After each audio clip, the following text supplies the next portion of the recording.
Olá, eu sou o Renato Fazolino e este é o podcast Tal Investimento. Sêneca, o mestre da retórica e o herói do estoicismo, uma vez disse: nenhum vento sopra a favor de quem não sabe para onde ir. Ok, Sêneca, desafio aceito. Vamos falar então sobre o vento que está levando a humanidade à economia do futuro. Vamos falar sobre o valor do capital social fora do balanço patrimonial. Vamos falar sobre o papel do dinheiro, das colaborações e da criatividade. Vamos falar sobre narrativas de investimentos 2.0. Para responder algumas dessas perguntas, eu tenho o enorme prazer de apresentar a Lala Dezelin, certamente não pronunciei da forma correta, e o Ricardo Cato. Nós vamos falar novamente, sobre a definição da nova economia, como criar uma visão de futuro. Vamos estudar um pouco, fazer um raio-x da economia, do ser humano no dia de hoje, que está tendo que lidar com essas transformações. E, finalmente, como é que a gente pratica, como é que a gente põe em prática essa visão do futuro. A Lala é futurista e pioneira em economia criativa e colaborativa. Ela é considerada uma das 100 mulheres no mundo que estão co-criando a nova sociedade e a economia. Ela é palestrante e autora do livro Desejável Mundo Novo. Desde pequena, ela se pergunta: por que a gente não melhora o mundo? Ela é apaixonada por novas ciências e linguagem simbólica. Artista e publicitária, ela já criou estratégias de comunicação para grandes corporações. Já assessorou ONGs, o Sebrae, governos e até a ONU. Já trabalhou em 4 continentes. Ela criou a Fluxonomia 4D, a gente vai falar sobre isso, que é uma ferramenta de gestão estratégica que combina os estudos de futuro e as novas economias. Ela também lidera o movimento Crie Futuros. O Ricardo é ex-sócio da Ernst Young, da EY, da Deloitte e da Axia Value Chain. Ele já atuou em diversas indústrias em projetos de transformação, incluindo supply chain, implementação de ERPs, sustentabilidade, responsabilidade social corporativa e transformação cultural. Hoje ele trabalha com coaching e desenvolvimento de lideranças utilizando o pensamento integral de Ken Wilber. Ele trabalha com transformações sistêmicas aplicando a teoria U de Otto Scharmer, modelos de complexidade Cinefin, sempre voltado à facilitação e integração. Ele é CEO da Trusting, conselheiro de instituições como CREM, Impact Hub, Humanizadas, Grupo ANGA, Instituto Integral Brasil e a Integrates. Então, muito obrigado, Lala e Ricardo, pela participação. E eu queria começar essa conversa falando um pouco sobre vocês dois. O que trouxe cada um de vocês para esse momento da carreira e da vida de vocês, para que daí a gente possa entrar no escopo dessa conversa, se vocês toparem. Bom, como você falou, eu desde pequena sempre pensei como é que a gente muda o mundo. E isso teve uma trajetória. A primeira trajetória eu achei que eu ia estudar biologia para entender como a gente era, história para entender o que a gente tinha feito. Eu fui estudar, não me formei, sigo pensando assim, mas eu tinha uma inquietação grande demais e hoje eu compreendo que eu sempre quis estudar sistemas e naquela época a universidade não tratava de sistemas. E aí eu estava na área cultural, porque a área cultural é um pouco uma mistura dessas duas coisas. E eu tive um imenso privilégio de trabalhar em todas as instâncias que você pode imaginar, com pessoas que estão ligadas à tomada de decisão e que, para essa tomada de decisão, precisam de uma visão diferente, de uma visão daquilo que não é comum. Então, antes eu não era futurista, me diziam que eu era vanguarda ou qualquer coisa assim. A partir de 95 eu me tornei futurista, eu não falava que eu era, porque ninguém tinha a menor ideia o que era isso, e parecia uma bizarrice. E eu logo vi, o que me fez tornar futurista já tinha uma conexão com as novas economias. Foi quando eu conheci a Hazel Henderson, e ela mostra uma torta que é a riqueza do mundo, e essa riqueza do mundo, ela diz, a gente enxerga metade. e metade da riqueza do mundo está invisível e não circula, que é a economia que tem a ver com o cuidar. Ela dizia love economy, hoje já é medida, o OECD, por exemplo, tem estudos que isso variaria de 15% a 50% do PIB, se fosse medido, que é o quanto a gente cuida dos outros, das crianças, dos velhos, etc. E, enfim, foi uma série de coisas que me levou a isso, a dizer, a gente só pensa passado, a gente não pensa o futuro. E hoje, considerando que vivemos a maior transição da história da humanidade, é fundamental que cada pessoa seja um futurista. A gente usa a expressão futures literacy, né? Então, a gente está um pouco analfabeto em futuros. Eu ganhei um prêmio internacional, porque eu trabalhei durante 12 anos, principalmente fora do Brasil, que foi esse período que foi muito privilegiado, de quando a economia criativa entra como tema dentro do sistema ONU, e eu fiz parte intrínseca deste processo, articulando as demais agências. E aí eu ganhei esse prêmio da cooperação espanhola, do Crie Futuros, mas todo mundo dizia, legal, criar futuros, ok. E como viabiliza? Aí eu falei, ok, vamos para a próxima etapa, que é isso aqui. Existem riquezas além do monetário. Eu sempre trabalhei em países em situação de pobreza. Então, a primeira coisa é que você vai ver que riqueza tem. Então, existe moeda, não existe moeda, mas existe outras riquezas. E foi isso. E aí, dessa vasta experiência, virou esta imagem que vocês estão vendo, que é a fluxonomia. Daí, com o tempo, vamos falando, senão vou falar demais. Vamos falar bastante da fluxonomia. Ricardo, conta você. Eu conheci a Lala fazendo a formação de fluxonomia em 2015. Me apaixonei com as ideias dela. E foi um período onde eu já estava iniciando uma transição de carreira. Já tinha iniciado, né? Porque eu me formei em engenharia e fui trabalhar com consultoria. E o meu objetivo era implementar sistemas, processos que dessem produtividade para as organizações. Fiquei muitos anos fazendo isso. Nessa jornada, eu fui ficando intrigado com a questão do ser humano, né? Porque implementar um sistema, implementar um processo, tudo bem, as máquinas vão funcionar direitinho.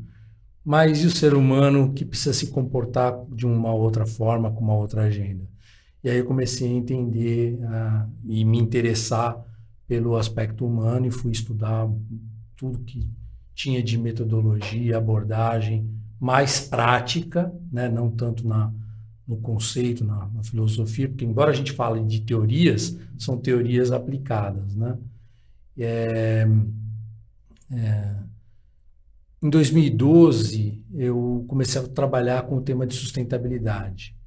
E aí me abriu um campo de pensamento muito maior, que se o desafio dentro de uma organização já era algo que se precisava trabalhar com o comportamento humano, quem dirá na sociedade onde você precisa superar desafios da desigualdade, das mudanças climáticas, das cidades sustentáveis, do aumento da população, da distribuição de alimentos, etc. Aquele negócio foi pirando a minha cabeça, e eu fui em busca de ferramentas para lidar com isso, com técnicas para trabalhar multi-stakeholder e para entender como juntar interesses de públicos tão diferentes, como convergir para uma determinada linha. Em 2014, eu me conectei com o Capitalismo Consciente, fiz parte do Instituto Capitalismo Consciente no Brasil, e estava intrigado com duas coisas, com o capitalismo e com o consciente. Como a gente tem um capitalismo como um sistema econômico mais justo, mais adequado, sendo que a única moeda financeira é a que vale dentro dessa lógica desse capitalismo, e como tornar mais consciente, né? Hoje a gente já evoluiu bastante com essa conversa, mas para eu ter um entendimento do que fazer, eu tive que mergulhar tanto na teoria U quanto na teoria integral. e da teoria da complexidade. Foram os 3 lugares que começaram a me dar condições para lidar com essa história do capitalismo consciente.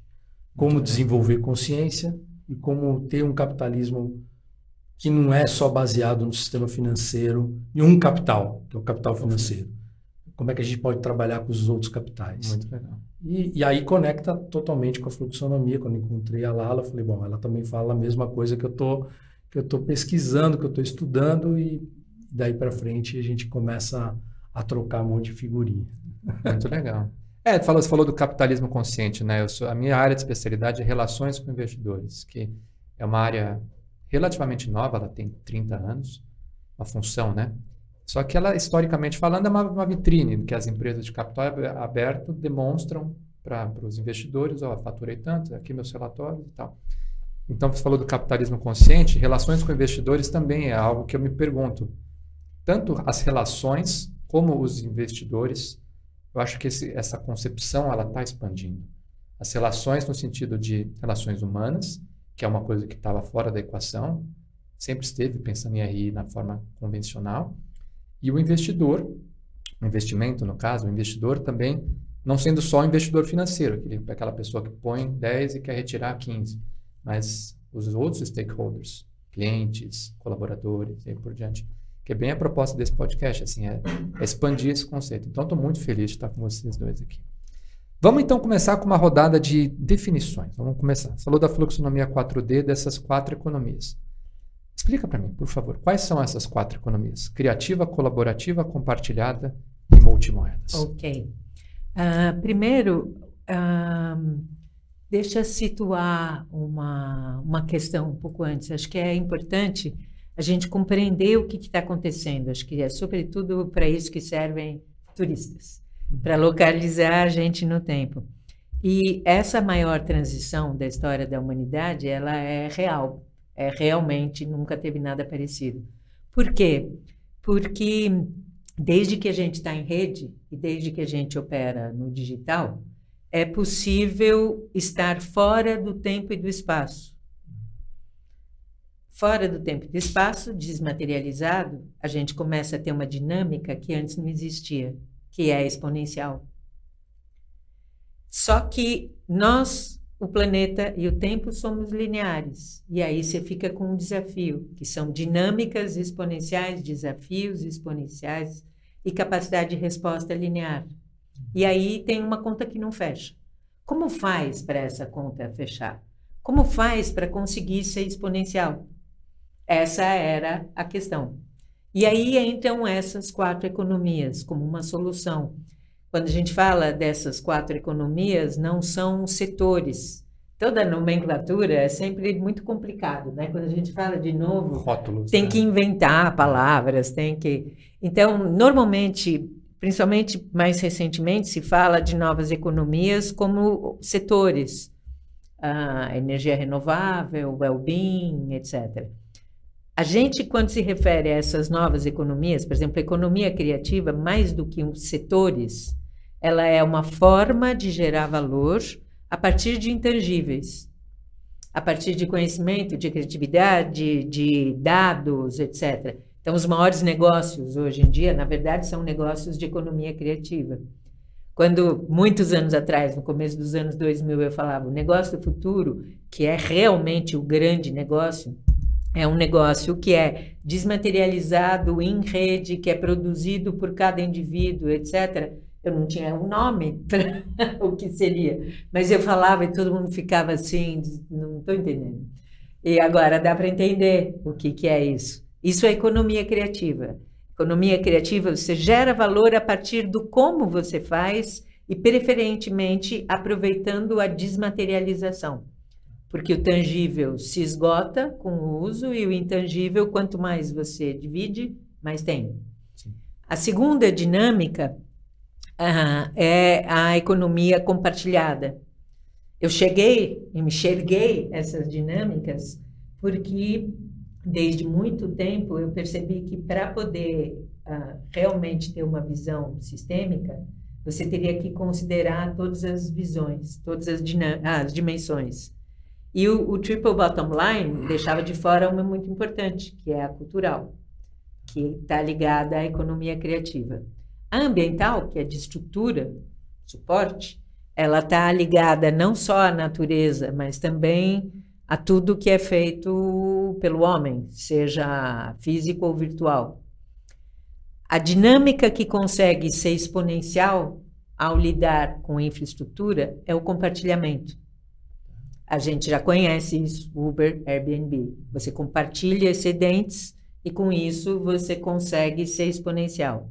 Até aí o criativo e o compartilhado a gente já entende. O colaborativo é que a coisa pega, e que agora é o que a gente precisa. Porque o colaborativo tem a ver com a dimensão social, que é a dimensão da gestão, do fazer junto.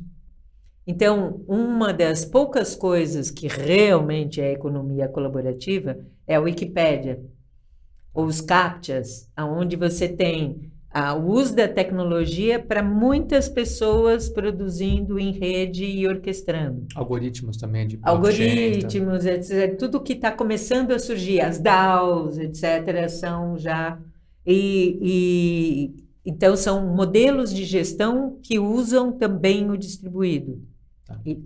E o multivalores, nós estamos vendo surgir para caramba. É a ideia de que valor não é só pela moeda fiat do Banco Central de cada país, mas quando você tem formas de traduzir o valor de outras formas de recurso disponível, que a gente chama de recurso 4D, porque são recursos culturais, ambientais, sociais, financeiros, e que agora é muito evidente o que é isso, e a gente vê pelas criptos. Então, você pega uma criptomoeda que é criada a partir de energia solar, o quanto você capta de energia solar é a base de valor da tua cripto e assim vai.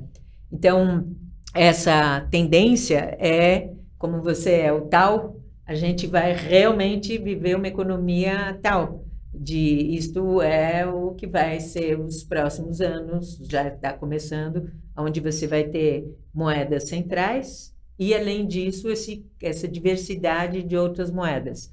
Essa é a economia multivalores. Me assusta um pouco quando você fala em moedas centralizadas, os CBDCs, né?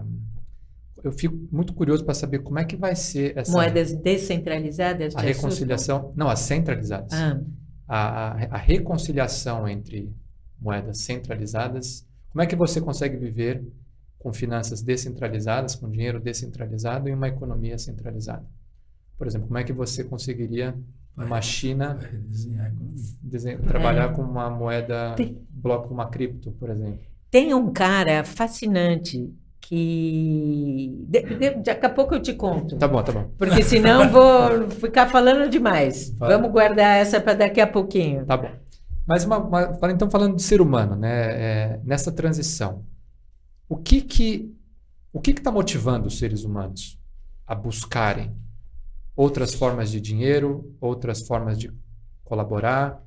É por necessidade, porque, por exemplo, o meio ambiente está pedindo, sei lá, os conflitos estão aumentando.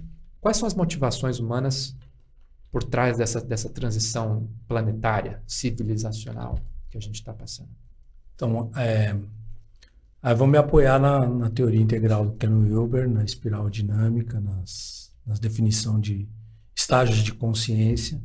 A gente vem evoluindo desde a época das savanas, das primeiras tribos, da economia agrícola, depois da economia industrial, da economia da informação, que a gente está em transição e está indo para uma outra transição onde a consciência da interdependência, dos limites do planeta, estão vindo à tona.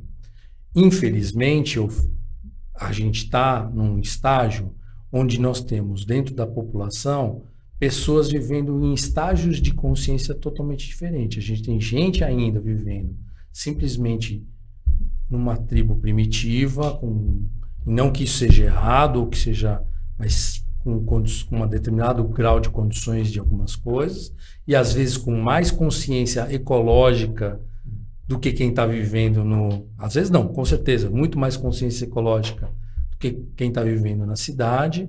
Aí você tem pessoas vivendo em grupos, em guetos, em milícias, lutando pela sobrevivência.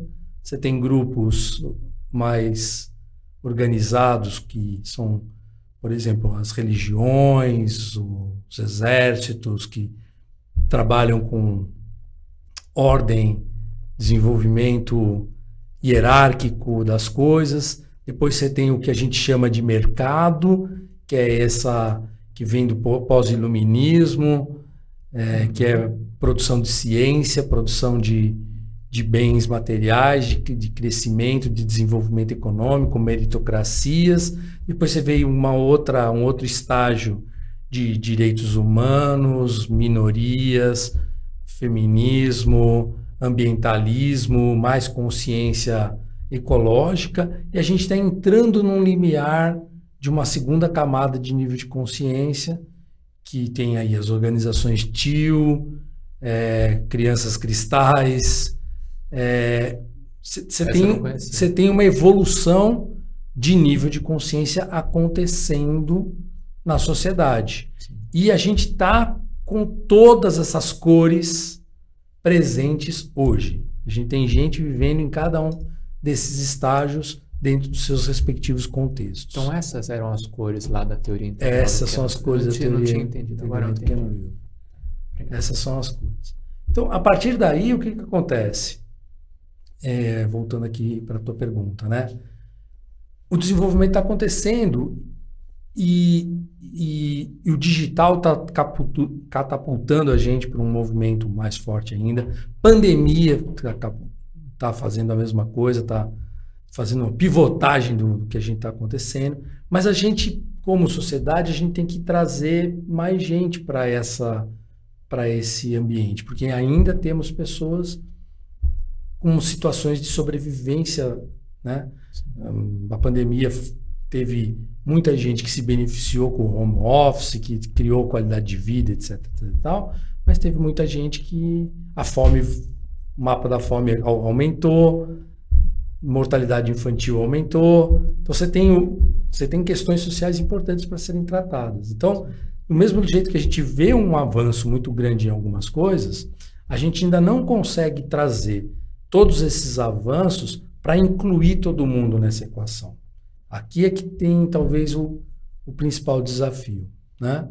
A gente precisa trabalhar um pouco nisso, de incluir as pessoas nessa equação e trabalhar no desenvolvimento dos níveis de consciência da sociedade como um todo. Mas então esses estágios de evolução, digamos, de consciência, você tem tantas pessoas, como você disse, que estão passando por necessidades reais, materiais, comida, abrigo e por diante, que foram pegas, por exemplo, pela pandemia, perderam emprego, perderam dinheiro e tal.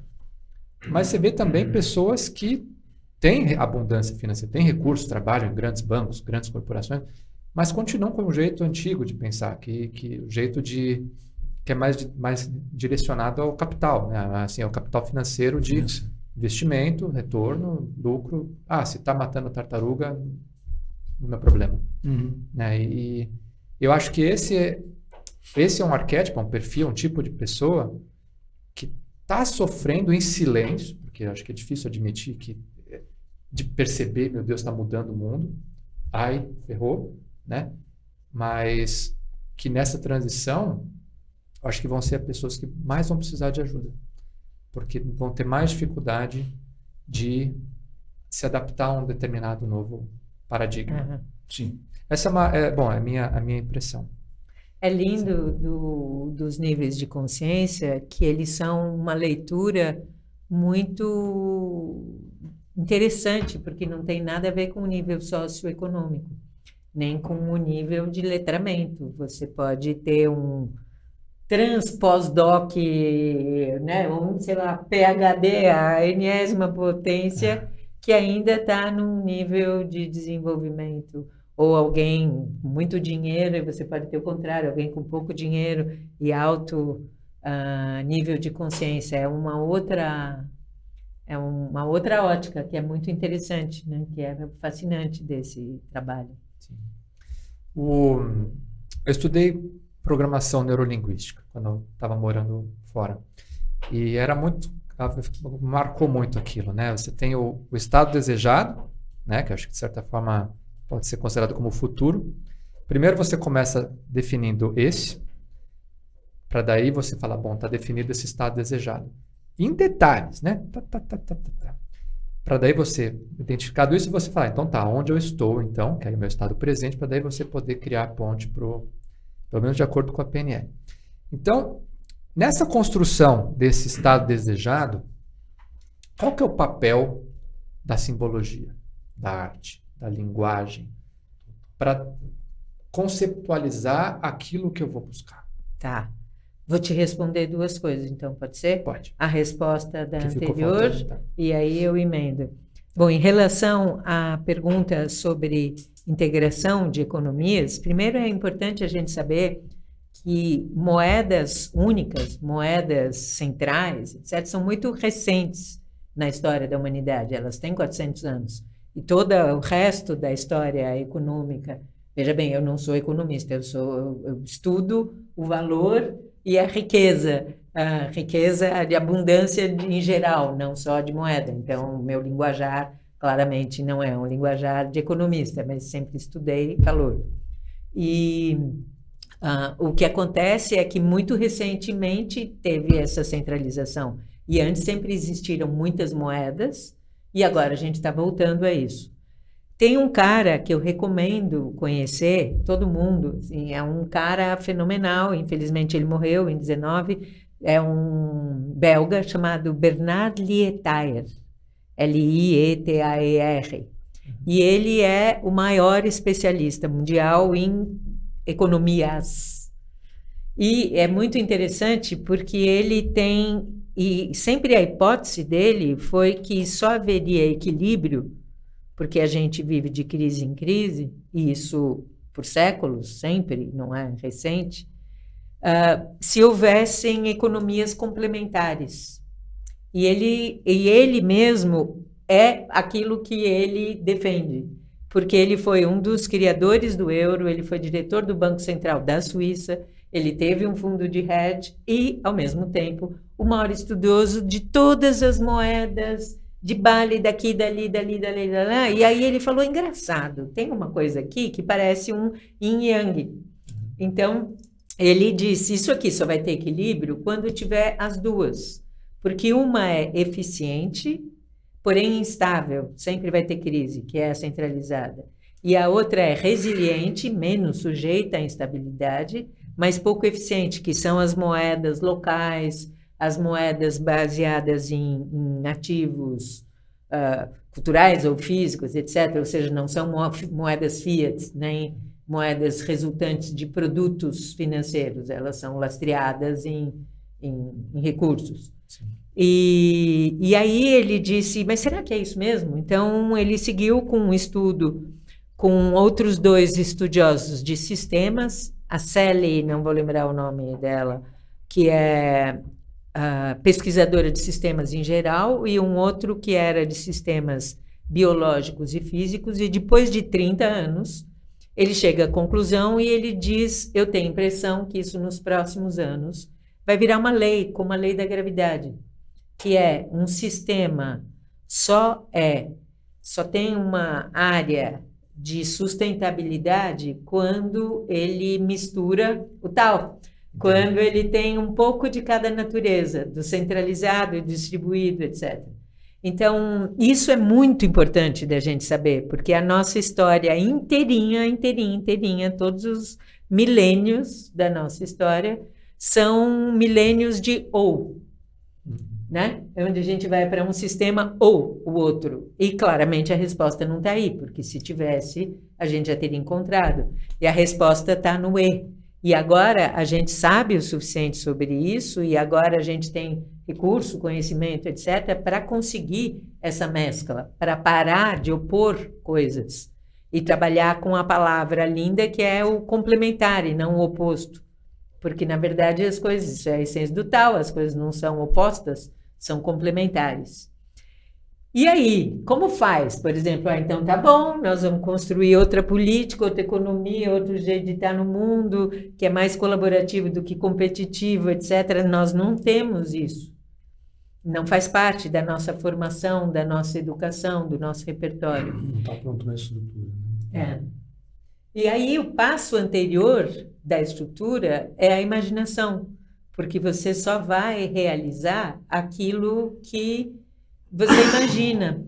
E o próprio cérebro, ele só é capaz de combinar coisas pré-existentes. A criatividade é juntar pedacinhos do que já existe. Então, se a gente não tem a pecinha de Lego de novos mundos, como a gente vai criar novos mundos? Então, toda a linguagem simbólica, toda a criatividade, toda a arte, ela tem um papel extraordinário, como você desenhou. Primeiro, a gente visualiza o desejável, mesmo que ele seja uma criação, para criar um repertório. E, a partir desse repertório, materializar. E isso, na verdade, quando eu vi isso, em 2007, 2008, eu pesquisando, eu encontrei imagens que eram inacreditáveis, que você fala, gente, olha os caras de 1920, eles já imaginaram tudo o que está acontecendo agora. E a gente realmente virou eu vi o slogan do Skype lá da década de 20. Do Querer Futuros, que é o futuro é fruto dos sonhos do passado e escolhas do presente. Escolhas do presente precisa do quê? Níveis de consciência. Mas a gente precisa do repertório. Então, sem esse repertório, esta pessoa que você descreveu, por exemplo, que sofre muito muito resistente à mudança, que não consegue acompanhar a velocidade, que tem dificuldade em aceitar, ela precisa praticar, antes de mais nada, de uma forma criativa. Vou conectar esse negócio com o nível de consciência de novo, né? Quando a gente está numa situação de luta pela sobrevivência, a tua atenção está muito em como você vai fugir ou lutar ou se esconder da fera, né? Reptiliano tá posto e a preocupação é essa. Quando você elimina o medo e você amplia a conexão emocional e depois uma conexão do campo sutil e espiritual, você fica aberto a essa criatividade. A gente gosta muito, eu e Lala, do Amit Goswami, físico quântico. Ele diz, e eu já vi ele fazendo, etc. Que a criatividade não está dentro da sua cabeça. A criatividade é algo que o campo vem e você é uma antena e você adquire insights dessa criatividade. Só que você precisa preparar a antena. Se você não preparar a antena, você não vai se conectar com esse campo de possibilidades que está lá. Então, a preparação de níveis de consciência, ela vem junto com uma preparação do estado de presença. Você é um praticante de Kung Fu, né? Da concentração, do mindfulness, da alimentação adequada, do sono adequado, do corpo físico, está mais no plano de mental, aspiração, emocional. Tá ali na bolinha do desejo. Aí você começa a preparar a tua antena para ter a criatividade para enxergar futuros. Porque não, eu gostaria de ser futurista igual a Lala, mas eu não me preparei do jeito que ela se preparou para ela enxergar coisas. Eu enxergo dentro daquilo que o meu sistema está pronto para perceber. Ela treina isso há mais tempo e, portanto, ela percebe, tem o privilégio de ter colapsos de possibilidades na sua glândula pineal. Fui um pouco além aqui, né? De tal forma que consegue perceber futuros possíveis antes de outras pessoas. E aí você pesquisa que tem um monte de gente que faz isso. Acho que talvez os níveis de consciência, uma imagem que serviu para mim, para compreender, foi imaginar que você vai como que subindo andares num prédio, sabe? Você tem uma relação, vai de escada, não vai de elevador, na verdade. E quanto mais no alto do prédio você está, mais longe você enxerga. Então você inclui, vai além, inclui, vai além, inclui. E realmente a conversa é muito difícil, porque alguém que está no 20º andar está vendo coisas que quem está no segundo não está, e não é uma coisa de melhor ou pior, é simplesmente não dá. Campo de visão, é o campo de visão. Então você vai ampliando o campo de visão. Então é isso que o Cato descreveu como enxergar os futuros. Eu ouvi agora numa imersão que eu dei esse fim de semana, uma imagem que eu gostei muito, que é enxergar o desenho da tampa do quebra-cabeça, sabe?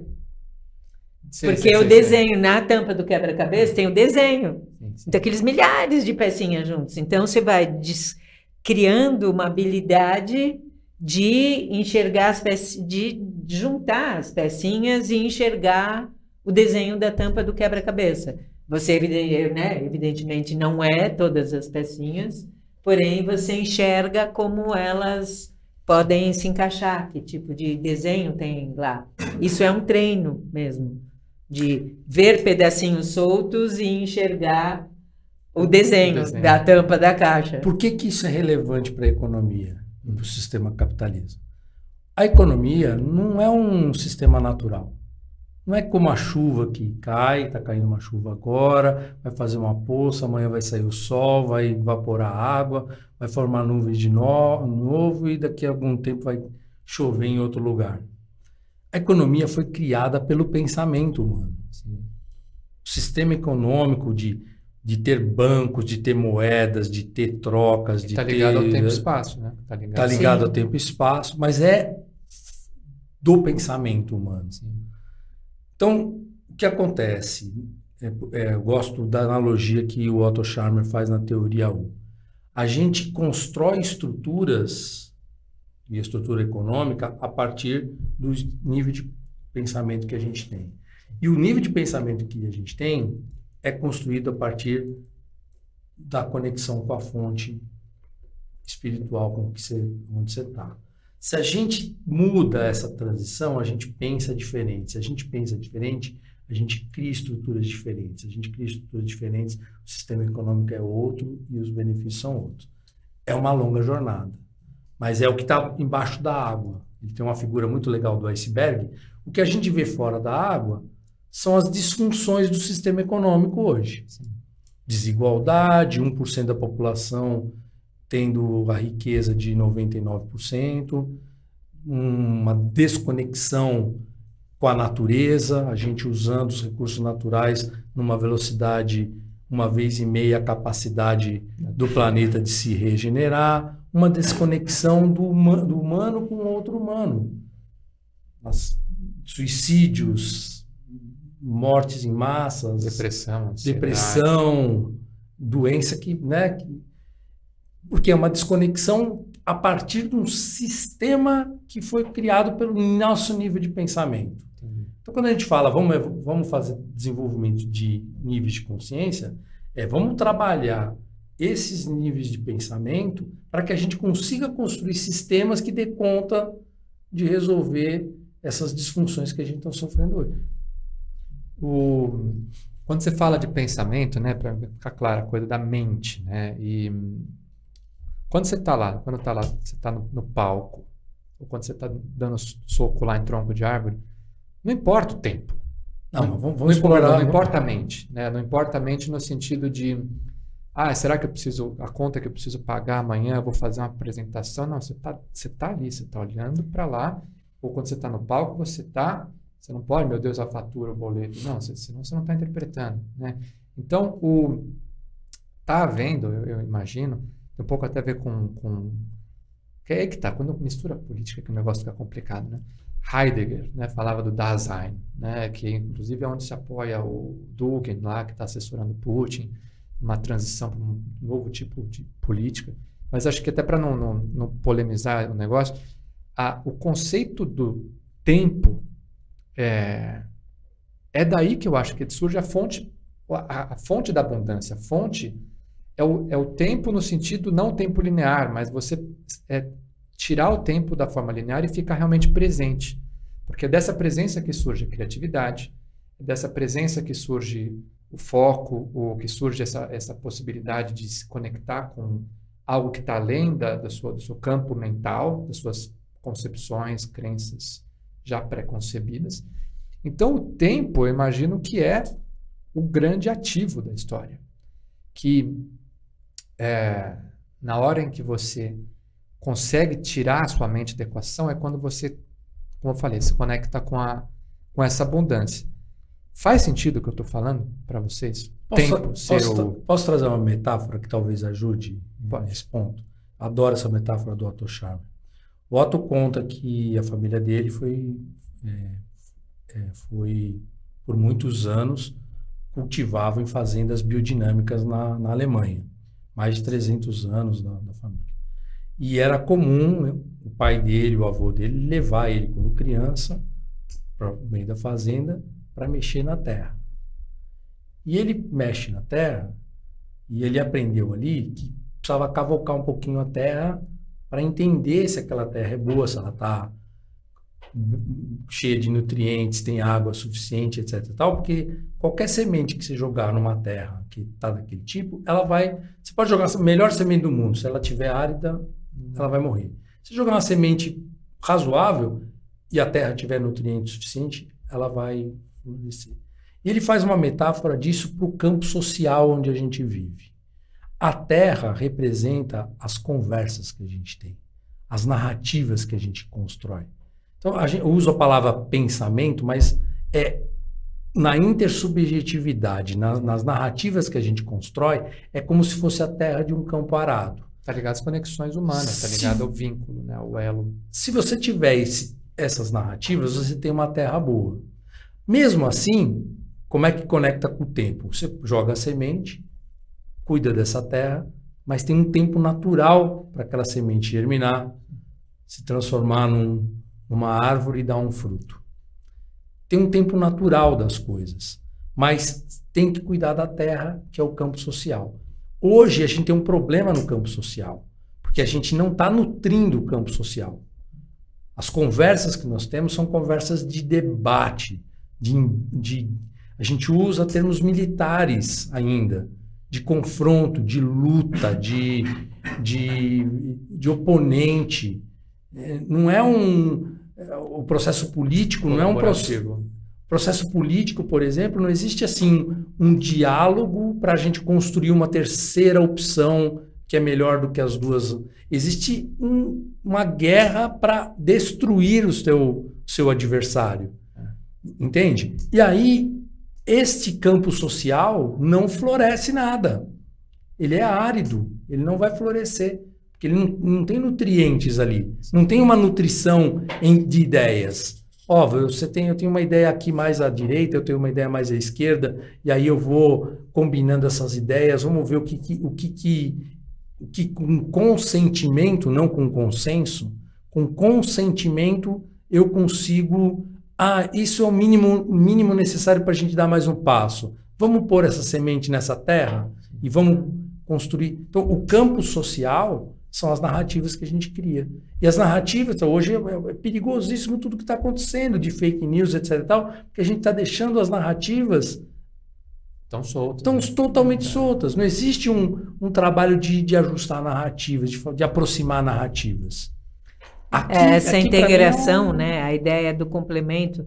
Porque, repara uma coisa, a única certeza mesmo que a gente tem é que somos vivos dentro de um sistema vivo. E a vida é extremamente simples. Ela quer evoluir. Esse é o game. É evoluir. Querendo ou não. Não quer evoluir, beleza. Só... vai apanhar. E evoluir, o que é? Evoluir, basta olhar. Assim, você tem átomo, molécula, célula, tecido, órgão. Evoluir quer dizer você colaborar. Então, não é verdade que a natureza é competitiva. Ela não é.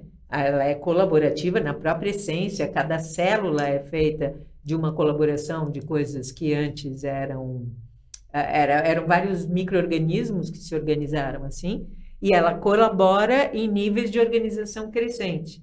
Agora, e a própria essência do universo é a diferença. Então, tudo que existe, qualquer tipo de fenômeno eletromagnético, ele existe pela mudança de polaridade. Então, você tem um elétron negativo que vem, encontra um positivo, ele transforma o outro, aí a corrente acontece. Então, essa mudança de um polo em outro é a base da vida. Só que a gente não entendeu isso muito bem. Então, a gente nega, percebe complementos como polaridades, e como oposto, né? E não como complemento. E isso aí fecha toda coisa, das duas economias, dos níveis de consciência, do tal, do que for, está sempre atrás disso. As coisas que são diferentes, elas são complementares, e quando elas se transformam uma na outra, quando tem esse espaço, é isso que é o fértil, é daí que as coisas vêm. Tem uma metáfora do Kung Fu que eu acho que fala, é muito comum na essa concepção do caminho do meio, né, que se fala muito do budismo. O caminho do meio não é o ponto central entre os dois polos, né? Isso foi um erro que eu cometi grosseiramente ao longo de vários anos, que eu ficava buscando cadê o santo grau? Eu era financeiro, virei ator. Cadê o ponto médio, né? Você sofre. Aí uma vez eu vi um mestre Shaolin falando, não é o ponto médio, é o que junta os dois pontos. É aí que vem o círculo. Tem que juntar os dois, não é porque se você está no meio, você também está excluindo os dois, né? E xamanismo, também vivências que eu tive, você está forçando o negócio, não é para forçar, é o que está o círculo. Mas quando eu falei sobre o tempo, acho que eu não me expliquei bem. É porque a mente, ela está sempre lá ou aqui, né? E daí, tanto é porque quando você está aqui, realmente a presença do Kung Fu, que eu estava usando como metáfora, a mente some, o eu some. Quem sou eu? Renato. Renato é o nome. Cadê? Então, quem sou eu? Sou meu corpo? Também não. Eu sou tudo e eu sou nada, né? Aí vem o grande paradoxo da vida, né? Então, o tempo, quando eu falo, na hora que a gente tira o eu da equação, a mente, que eu usei como um exemplo, é que eu sinto que é aí que surge a criatividade pura mesmo, uma criatividade que aí não usa um recurso fóssil, ela não precisa transformar algo que já existe, não, ela cria, aí vem o nome, criatividade, você está criando alguma coisa. Você está em fluxo. Você está em fluxo. Só que isso, como a gente está falando, tá indo meio que incompatível com o andar do prédio. Mas a gente precisa, aí que tá, como nós somos seres de carbono, seres que vivem nesse plano de consciência, existe essa concepção linear de tempo. A gente vem de um passado e está indo para o futuro. Isso não se discute. Agora, eu não sei, eu entendo que esse choque que a humanidade está passando, que está levando a gente a criar outras moedas, outras tecnologias, a gente ainda nem começou direito a sentir o que vai ser daqui 50 anos, por exemplo. Eu acho que vai certamente ser completamente pode diferente. Tirar um zero. Totalmente 5 anos. Sem parâmetros. Daqui a 5 anos vai ser muito mais diferente do que 5 anos atrás. Daqui a 5 anos vai ser tão diferente quanto, sei lá, 15, 20 atrás. Porque a velocidade da mudança é exponencial. E aí, o que acontece? Por que níveis de consciência são tão importantes? Porque antes, cada escolha feita por um indivíduo, uma corporação, um governo, o que for, não tinha um impacto perceptível num tempo de vida, por exemplo. A mudança, tanto que nem existia palavras. Tem umas palavras que têm poucos séculos. Desenvolvimento é uma palavra que tem poucos séculos, porque... Como assim desenvolvimento? As coisas eram iguais. As mudanças eram tão imperceptíveis, porque tudo levava milhares de anos, centenas. Mas agora não, porque estamos todos conectados e interdependentes, e a pandemia mostrou isso muito claramente, e o digital, desmaterializado, blá, blá, blá, blá, a inteligência artificial, o metaverso, tudo que você imaginar, tudo isso torna isso exponencial. Então, cada escolha feita hoje realmente tem impacto para os próximos 5 ou 10 anos, muito grande. de uma forma, e não é só a escolha, tem escolhas que têm impacto. Eu vou jogar a bomba de Hiroshima, ok, mas foi uma escolha. Não, as escolhas de cada um de nós, de cada empresa, de cada ponto de vista que a gente tem, de achar Várias que... por dia, você está Várias toda hora. por dia, o tempo inteiro. Não, crise climática é a invenção de cientista. Pá, isso tem um efeito imediato. Sim. E por isso a gente precisa de muitos elementos para tomada de decisão. A fluxonomia, ela surge um pouco como uma ferramenta para isso, porque você precisa decidir olhando todos os aspectos. Você não pode ter só uma medida. Você precisa olhar o sistema. Então, todo tipo de conhecimento sistêmico, o Capo citou alguns, a integral, a teoria U, a fluxo é uma delas, tem milhares de outros, são fundamentais para a gente conseguir fazer essas escolhas de uma forma mais adequada. E aí tem uma coisa muito interessante, porque nem o direito, nem os processos de criação de algum produto econômico consideram o mundo como cliente. Né? Você pega, a gente acha o Canvas super legal, e ele é, só que não tem o mundo como cliente. Então a gente pensa o que é bom para mim, o que é bom para o outro, que é o cliente que está comprando, e cadê o outro cliente? E se é bom para o mundo, vai ser bom para mim também e para o meu cliente também. Então este cliente inclui nós dois, mas o inverso não. Então, como é que a gente faz cada coisa? Então, dentro desse processo de evolução que nós estamos vivendo, o que é evolução? Evolução é, primeiro, eu desenvolver a minha capacidade de colaborar, porque isso é evoluir. Você passar de viver em vila a viver na União Europeia, que é um super dinamismo é uma capacidade de colaboração, assim como no nível biológico. E a outra coisa é que, para que essa colaboração possa existir, você precisa perceber o diferente como complemento. Senão nós vamos... eu não vou eu sou um neurônio que digo, não sinapso com você, porque você é de outro partido ou outro time ou o que for. E a gente precisa desenvolver um sentido mesmo, já que você está falando do tempo, e eu vejo aí teu gesto, né? Do Kung Fu, do teatro, tal. A gente precisa desenvolver um sentido mesmo de ser parte, cada um de nós é único, não existe ninguém parecido, é fato.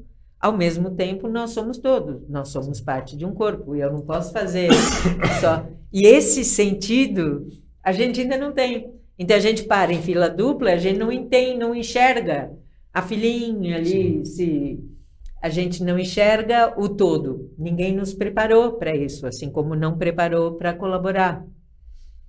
Voltar para o sistema capitalista. Há pouco tempo atrás, alguns anos atrás, em Davos, foi cunhado o termo capitalismo de stakeholders. Para mim, isso é uma super evolução, porque a gente não ouvia isso há alguns anos atrás.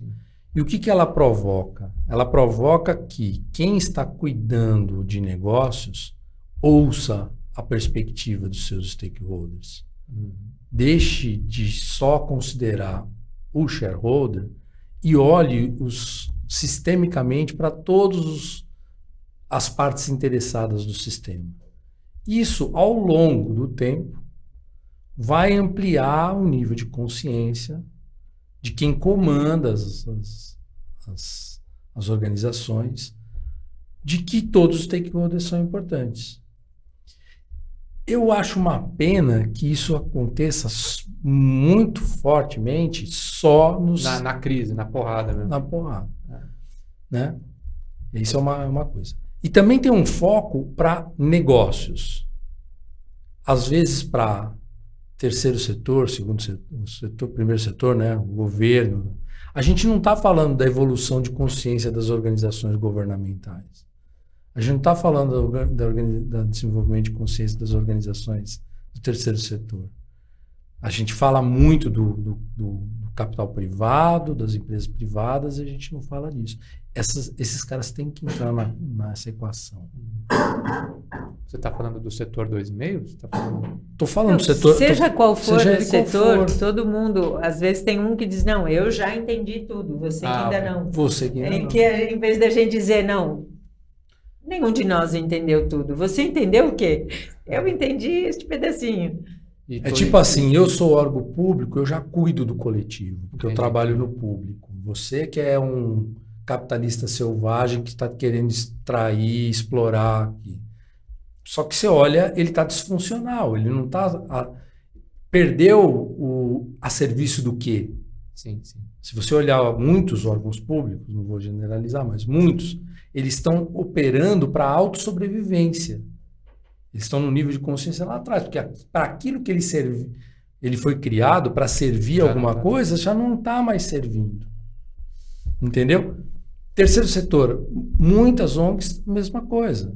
Ela nasce com uma causa, ela vem para cumprir um gap de uma necessidade que não está sendo atendida. Uhum. Aí ela começa a trabalhar para a sua própria sobrevivência por conta daquela causa. Sim. Depois passa um tempo, eu já conheço algumas, que a preocupação dela é a sua própria sobrevivência e não a causa que elas entende? Sim, sim. E porque ela foi treinada para entender do cultural e do social, e não para entender de negócio. O preparo de todo mundo. Enquanto isso, o cara de negócio foi treinado para entender de negócio, mas não do cultural e do social. E o cara do governo foi treinado para entender do social e tal, mas não do...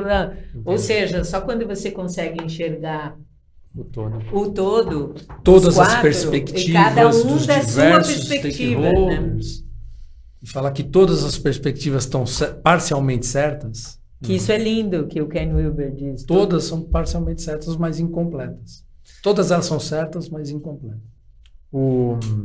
A Lala falou há pouco sempre sobre evolução, né? Acho que até para a gente já ir também caminhando porque essa conversa, se a gente deixar horas e horas, né? A chuva vai passar e a gente vai estar aqui ainda. Mas não, em primeiro lugar, eu já queria agradecer de antemão novamente pela presença de vocês. Mas a Lala falou sobre evolução, né?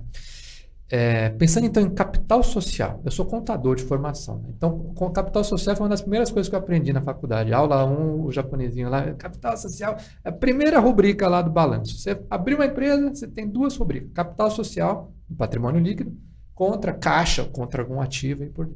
Esse é o capital social sob uma perspectiva contábil, né? Financeira e econômica. Pensando em evolução, então, né? O capital social, pensando de uma forma mais semanticamente densa. O que significa capital social? O capital social que gera riqueza numa economia criativa, o capital social que é o que gera melhores relações humanas, o capital social que possibilita aquilo que o xamã que eu falei, que eu fui, disse, o ser antes do ter. Né? Qual que é a evolução do capital social, na opinião de vocês? Não sei se eu me expliquei bem sobre isso. Sim, sim. Bom, eu, na falta de saber como descrever isso, porque como eu assessorava governos em diferentes níveis até chegar a governos nacionais, tinha um problemão que era o PIB como métrica sempre, e o PIB é uma métrica extremamente falha, porque ele não mede nada, na verdade, ele mede consumo, ele não mede a riqueza efetiva que tem lá dentro. E foi por isso que eu formulei esse conceito de 4 dimensões. Então, talvez um balanço de futuro é um balanço que fala de patrimônio cultural, de valores. Por exemplo, se você pega a comunidade japonesa, ela se constrói a partir de um valor intangível de confiabilidade, de coesão, de não sei o que são essas coisas realmente que geram riqueza. Se você pega... A minha filha estava morando no Japão, eu estava trabalhando em Moçambique. Moçambique é muito rico, de muitas riquezas 4D. Não está tão rico em moeda, porque tem muita corrupção, o capital social mesmo ali é muito difícil. E repara que o próprio sistema financeiro foi o primeiro a criar métricas de avaliação além do monetário, né, da quantidade de capital que você tem, e capital financeiro, propriamente dito, ou de instalações, porque o valor de futuro de alguém você mede de outra maneira, você mede quanto que tem de propriedade intelectual embarcada, quanto que tem de fidelidade de clientes e de colaboradores, apareceu aqui o Humanizadas, quanto que essa empresa é crível, etc. Então, o que a gente inevitavelmente vai ver, porque a decisão tem que ser, toda decisão tem impacto, então realmente vai ser preciso enxergar os capitais de cada profissional, de cada organização, de cada gestor público, etc., em suas múltiplas dimensões. Porque não adianta você ter uma pessoa extremamente humanista, o rei dos direitos humanos, que não sabe gestão. Sim. Não adianta você ter o rei da gestão que não sabe de direitos humanos, ou de ecologia, ou coisa assim. Então, e isso leva ainda mais para a necessidade de operar como sistemas combinados, porque vai ser um conjunto de pessoas. Então, isso, por exemplo, já que teu podcast chama Tal Investimento, eu acho que isso é uma coisa muito importante de investidores compreenderem, que aquilo onde vale a pena pôr dinheiro hoje não é igual ao que era no passado.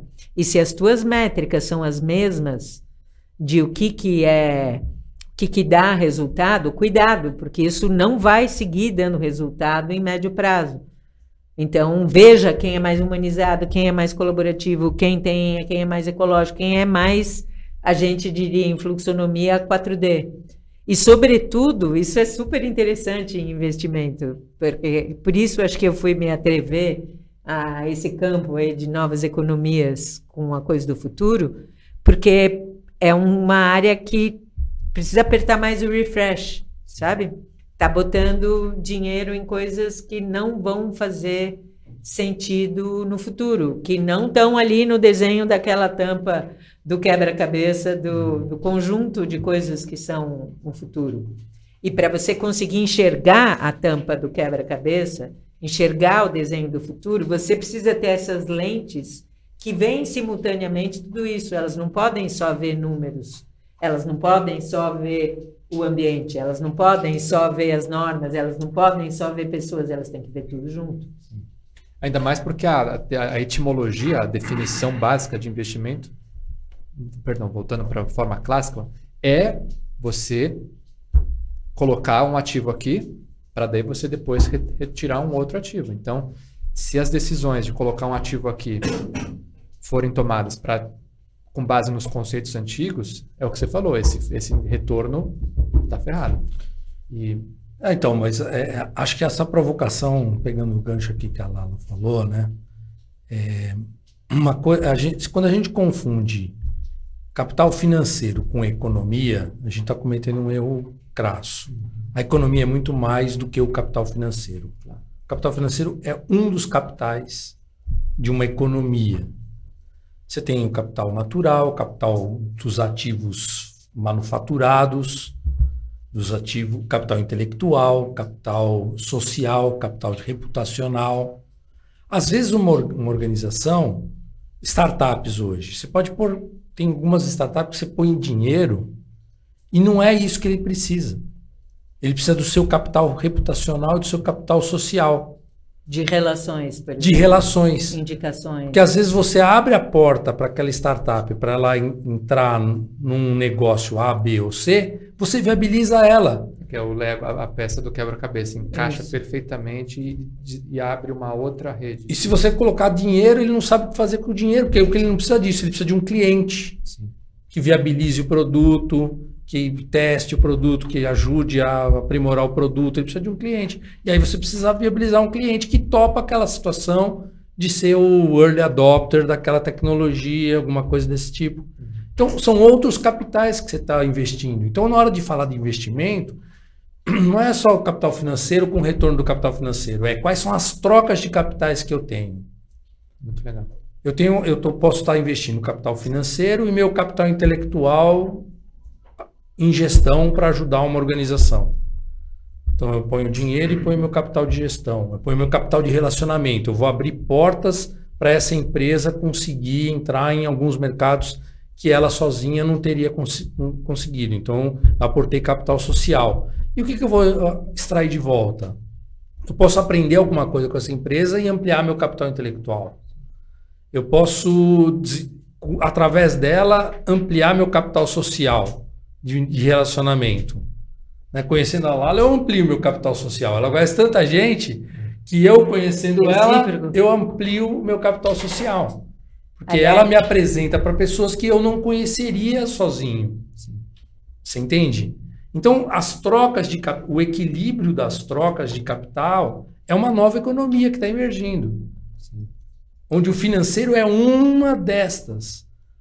Dá para monetizar as outras? Tá aí as propostas das multimoedas. Talvez eu não consiga monetizar em reais, em dólares, mas eu posso criar uma cripto que cuida do capital cuidado. O cuidado que as pessoas dão, da atenção. A atenção é um capital, do tempo. Como outro Madal, né? Falando em tempo, né? Tem uma... Até para não me estender mais, assim, tem uma DAO de um grande amigo meu que vai vir para o podcast em breve, que é para empoderar criativos. Pessoal que trabalha com audiovisual, roteiristas, designers e tal, que estão sempre na base do freela aqui, freela lá. Assim, é um projeto, surge, vamos fazer um filme. As NFTs. Vamos fazer, o pessoal põe o tempo para desenvolver, para criar, tal. E aí essa DAO acha um investidor financeiro que vai ter que pôr pode ser tanto uma parceria, pode ser uma indicação, mas o pessoal pondo tempo como principal ativo para produzir uma peça que aí, por sua vez, vai ser disponibilizada num streaming, seja o que for. É isso. Eu gostei muito quando você falou do capital, né, a troca, né, não só financeira, mas de outros tipos de ativos. Se pensar em todas as relações, existe essa troca. Sim. Por exemplo, um colaborador dentro de uma empresa, ele pode estar trabalhando, tem aquela relação capital-trabalho, né? Eu trabalho e você me paga. Ela é pouca. Eu quero bem-estar, eu quero significado, eu quero trabalhar num lugar onde eu possa aprender. Então, eu estou trocando minha força de trabalho por um aprendizado, por uma segurança financeira, por um plano de saúde, pelo meu capital de saúde. Mais tempo. Pelo relacionamento. Sim. Por isso que as relações estão se transformando e as organizações continuam com a folha de pagamento. O RH está lá com o time de benefícios tentando administrar o negócio. Sem entender de que as trocas que existem das relações são outras. O fenômeno que a gente está vendo e viu intensamente no ano passado nos Estados Unidos, que agora está chegando aqui, da Great Resignation, de todo mundo ir embora, porque não está rolando o que em linguagem de fluxonomia a gente diria o 4D. Os benefícios nas várias dimensões, cultural, ambiental, né, de saúde, de bem-estar, social, não está. Então, não é suficiente. Na integral, a gente usa 10 capitais. A gente usa 10 capitais. Meu Deus disso. Vamos marcar uma nova conversa, então a gente passa pelos 10 capitais. Mas, não, é mais uma prova que você falou da resignação, né? Mais uma prova de que essa evolução do capital social, ela tem que ocorrer em nível sistêmico. Tem que ocorrer. E na contabilidade, tem umas pessoas muito divertidas estudando isso. Novas contabilidades, sim, porque cada grande mudança histórica da economia, a economia precede as mudanças políticas. Ela vem antes, então a gente está vendo já modalidades distribuídas na economia que vão preceder o novo modelo político, que não vai ser democracia representativa como a gente está vendo agora, vai ser mais de caráter distribuído. E é muito interessante ver tudo que tem de possibilidade por aí. Muitíssimo obrigado pela participação de vocês dois. Eu aprendi muito. Eu espero que eu tenha feito perguntas que provocaram reflexões também legais. E eu sei que você tá de mudança, então por ter arranjado esse tempo também para vir aqui. Muito obrigado, Ricardo. E para você que está assistindo, um grande abraço e até o próximo episódio.